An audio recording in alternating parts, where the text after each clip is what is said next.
ఏ రేవంత్ రెడ్డి అంటే అనుముల రేవంత్ రెడ్డి కాదు, ఆంధ్ర రేవంత్ రెడ్డి అనాల్సిన పరిస్థితి వస్తున్నది. ఎందుకోసం ఈ మాట చెప్తా ఉన్నామంటే, తెలంగాణలో ఉండేటటువంటి బ్రాహ్మణ పరిషత్తుకి చైర్మన్ను వైస్ చైర్మన్లు ఇద్దరిని కూడా ఆంధ్ర ప్రాంతానికి సంబంధించిన వ్యక్తుల్ని ముఖ్యమంత్రి గారి పర్యవేక్షణలో కాంగ్రెస్ ప్రభుత్వం ఏర్పాటు చేయడాన్ని తెలంగాణ రక్షణ సేన చాలా తీవ్రంగా ఖండిస్తుంది.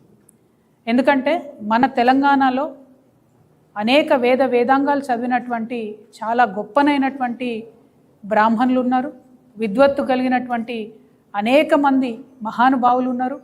వారందరినీ కూడా పక్కన పెట్టి మన తెలంగాణ ప్రాంత బ్రాహ్మణుల దగ్గర దక్షత లేనట్టు, సమర్థత లేనట్టు, విద్వత్తు లేనట్టుగా పక్క రాష్ట్రం నుంచి తీసుకొని వచ్చి ఆంధ్ర ప్రాంతానికి సంబంధించిన వాళ్లకు పొలిటికల్ పోస్టులు ఇవ్వడాన్ని మేము తీవ్రంగా వ్యతిరేకిస్తున్నాము. ఆంధ్ర ప్రాంతానికి సంబంధించినటువంటి అనేక మంది విద్వాన్లను మేము కూడా చేతులెత్తి మొక్కుతాం, నమస్కరిస్తాం, వారి పాదాభివందనాలు చేస్తాం. చాగంటి కోటేశ్వరరావు గారి గొంతు వినబడనటువంటి తెలంగాణ ఇల్లు ఉండదంటే అత్యోశక్తి కాదు. కానీ పొలిటికల్ పోస్టులకు వచ్చేటప్పటికి మాత్రం తెలంగాణ ప్రాంత బ్రాహ్మణులకే ఇవ్వాలనేది మేము చాలా బలంగా డిమాండ్ చేస్తున్నాం.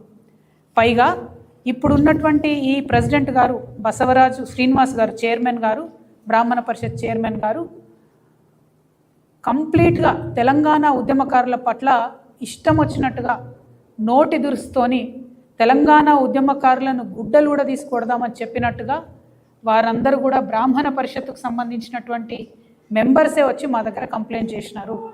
అంతేకాదు దళిత ఆడబిడ్డల్ని పట్టుకొని ఇష్టం వచ్చినట్టుగా ఒక కులాన్ని దూషిస్తూ ఈ బ్రాహ్మణ పరిషత్ చైర్మన్ బసవరాజ్ శ్రీనివాస్ గారు మాట్లాడినట్టుగా మా దగ్గర స్పష్టమైనటువంటి సమాచారం ఉంది.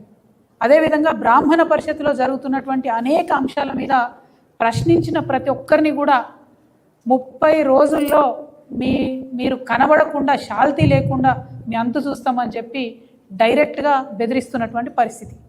అంటే ఒక బ్రాహ్మణ పరిషత్కు చైర్మన్ ఇచ్చినటువంటి ఒక వ్యక్తి ఎంత హుందాగా, మర్యాదగా బ్రాహ్మణులో ఉన్నటువంటి పేద బ్రాహ్మణులకు చదువు చెప్పే విధంగా, ఉద్యోగ ఉపాధి అవకాశాలు కల్పించే విధంగా పనిచేయాల్సినటువంటి పరిషత్తు ఇవాళ ఇట్లా రౌడీ మూకలకు అడ్డగా మారడం, పైగా వేరే ప్రాంతానికి సంబంధించినటువంటి వారిని తీసుకొచ్చి ఇక్కడ పెట్టడం, వాళ్ళు మన బ్రాహ్మణులను ఇన్సల్ట్ చేయడం అన్నది ఇందుకోసం తెలంగాణ తెచ్చుకోలేదు.